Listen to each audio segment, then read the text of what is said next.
Capri Tools was kind enough to send this out to me.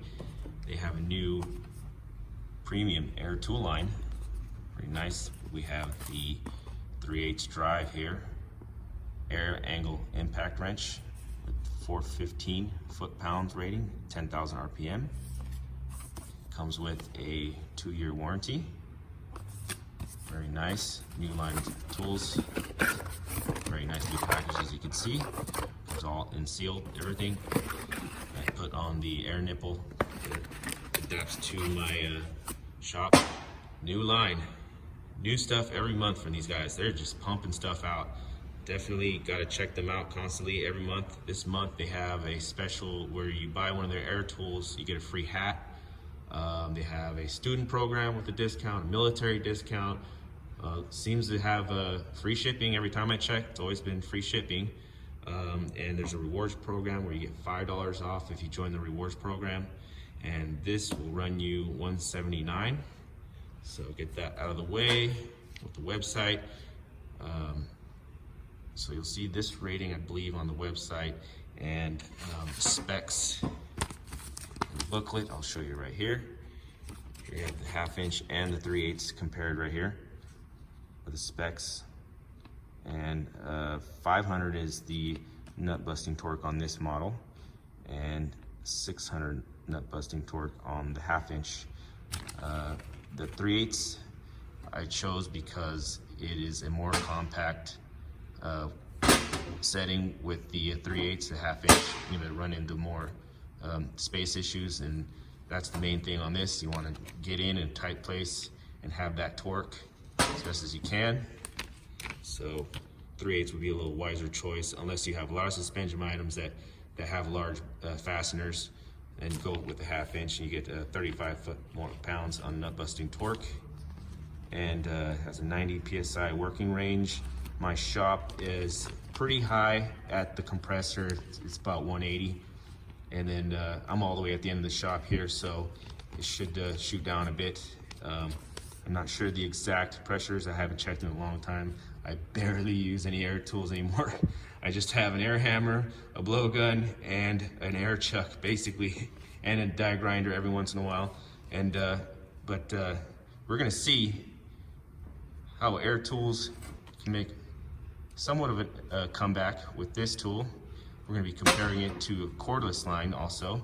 So I'm gonna have little segments comparing it to a cordless line. Definitely gone through most of the specs here. Pause it if you want to see the rest of it. And let's get a closer look here. There's a switch. You got 3 speed settings on each, forward and reverse. With the ball detent. Get you a nice closest shot of that. I believe the other models have this in aluminum, and other brands actually. And the other brands, it does look a little tricky. This is exactly the same size as other brands. So the design's different with Capri. You have this a little bit fatter, it seems. I compared it online. So this billet aluminum, very nice look compared to all black as the other models, other brands actually. You lock it anywhere you want. Very nice feature there. And the air vent moves independent, so you can run the air vent anywhere you want. Here's your plastic trigger here. It's just the valve right there. Looks like it's well greased. Pin for the hinge right there. This is a soft rubber texture here. Here's the base. If I want to remember, some bases are thin. This can crack, but it looks pretty beefy there. I don't think this is gonna get soft and peel back over time. I know when you get a lot of oil and stuff, they'll start flaring out, and looks like it'll hold up for a long time. Getting all that grease and oil in there. Let's see on this side actually. Let's unthread this. You got plastic behind there. The rubber stops right there, as you can see. So Oil gets down in there and starts peeling that back. You'll know why. I've seen over time these grips get puffy around the switch too. So I just want to get you guys a nice shot there. All right, so here we are comparing the top of the line stubby cordless here. This is 250 foot-pounds compared to the 500 this gets, so this is half of this. And the measurement, this should be 3.46 like the owner's manual says. Yeah, about 3.46. And this should be 4 3/4 on that. And the girth, pretty much the same.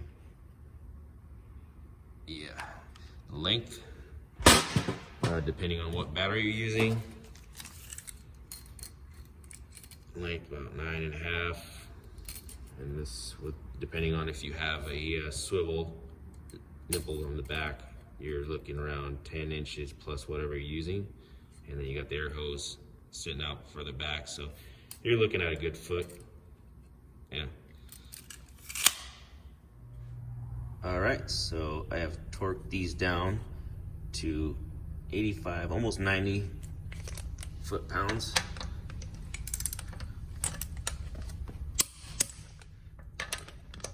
Double check them for you here.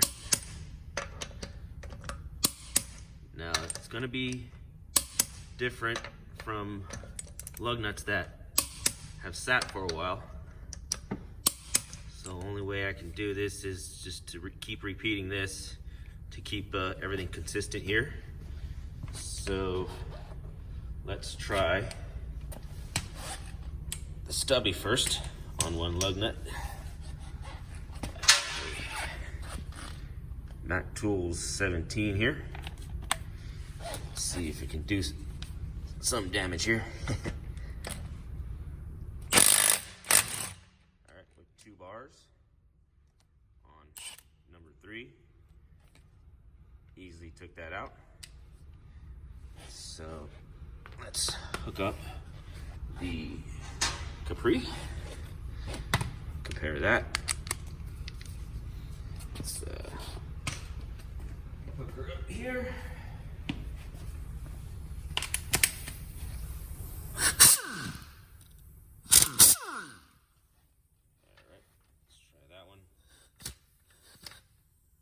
This is not really a logical tool to use on lug nuts. As you can see, you're gonna be hitting this a lot with deep dish rims, so it's just very awkward.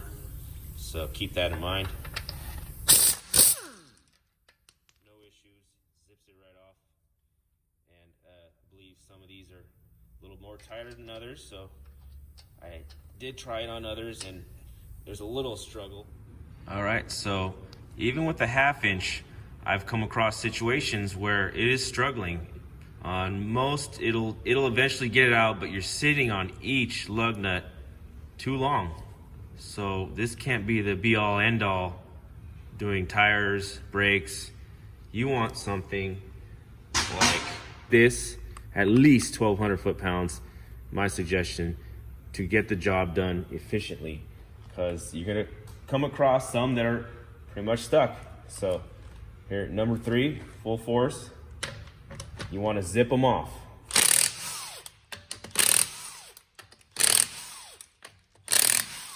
Fast. You want to get moving. Time is money. You're going to need something like this for this job. So cordless pretty much has it down. All right, so here we have a few more to compare. This one I believe is 60 pounds, 60 foot-pounds, and this is 55 foot-pounds. This is a whole different other animal. Works in a different way, and still you're ending up using a wrench first and then going the rest of the way with this. It is nice and strong. You break it off first and then go the rest of the way, but it is slow. Has a nice light. This one has a light too. This is fast, but You got this huge bulky battery here to deal with. Gets in the way.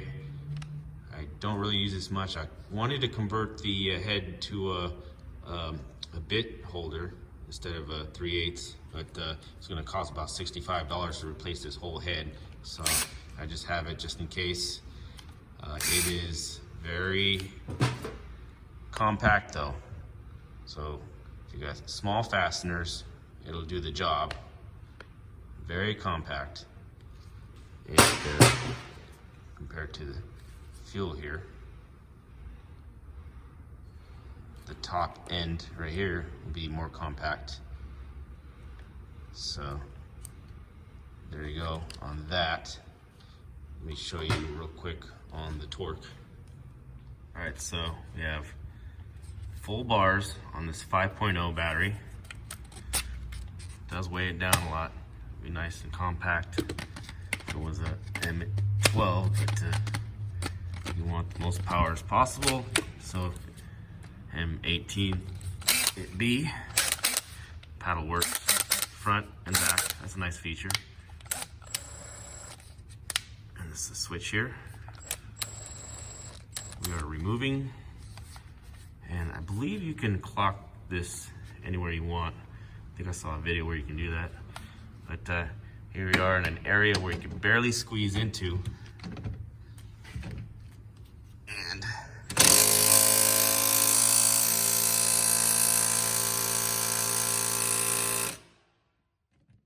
definitely won't take that off. That's about all you can go. All right, so the fuel also has problem fitting. Almost barely got it in there, but you have the advantage of breaking it loose first by hand and then going the rest of the way. It's the best I could show on here in a compact situation. Here we are, full bars on a 3.0 battery. Light right here. You don't get many air tools with lights on them, so that's one advantage there. And then there's your speed on that. So it is slow, but you have the advantage of using it as a regular ratchet.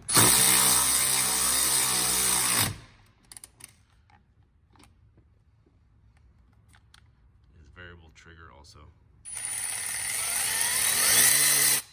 Alright, so if you're still an air fan and you want speed, get the job done, then this will be definitely right for you. Boom, just barely tap anything, get fasteners off and on very quickly. It's not too loud. Sorry if I blew your eardrums there. Let's try some other stuff. All right, so I know I'm gonna run into more situations later on. I've been trying to find, for the past couple of weeks, situations where I could really show where this can fit in areas. And I do notice that you have less socket changes, extension changes with this, rather than the larger options in cordless. You have to switch around your extensions and you lose a lot of torque. Here's torque loss here with this, but it just zips things off, no problem. Just forward, reverse, just zip, zip, zip. And if you're a fan of speed and get the job done, this is the way to go. So that's pretty much it. Of course, this tire would be out of the way, but cordless is almost there, but I say in my opinion it goes hand in hand. It's give or take. You lose torque in certain situations with the cordless, so hand in hand I'd say they work together still. Air can still be mixed in your daily use, depending on the job. I know it's very hard for me to show. I'm sorry guys, I have limited time in the shop, so I can I actually took this Saturday off to do this, to show you guys options on this. I wish I can have more jobs, but I definitely will get back to you on this if I have any issues. And we'll do a recap on this, how it does, because over time, I will eventually come into jobs where it's just, instead of going back to the toolbox and switching out so many options and stuff, I can do a whole job with mostly using this instead of a pile of cordless tools on my cart. I can have more options here. So definitely fits in there nice and flush, zips things off fast, speed.